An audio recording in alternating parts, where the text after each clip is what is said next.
My daughter's name was Allison. She was the light of every room, and when she took her life, hundreds of people came to her funeral, and everyone said the same thing. We had no idea.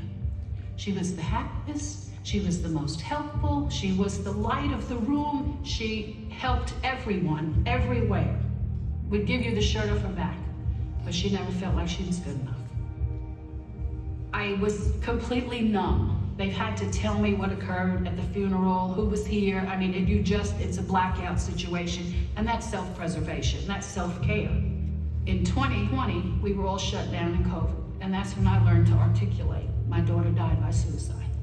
And I said, I can do one of two things. I can stay here and wallow in self-pity, or I can jump out here and become the face of suicide prevention.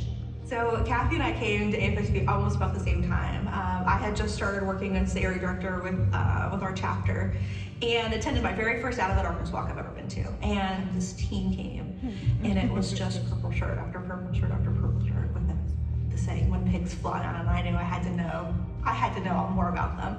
And I found that was Kathy's team, and I talked to her and learned her story. And we work with a lot of volunteers and people, especially on Out of the Darkness walks, and one thing you really don't forget is her story.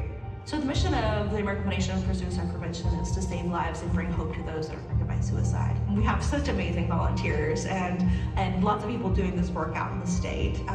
But Kathy has taken it to a completely different level. She's out in the community at a table with a tablecloth that says suicide prevention. And you have no idea the amount of people that walk by that table and just need to see those words at that moment. 99% of the persons that I've spoken to in the years that I've been doing this start off with, I've never told anyone this. Even just to tell somebody alleviates some of the pain that suicide can cause.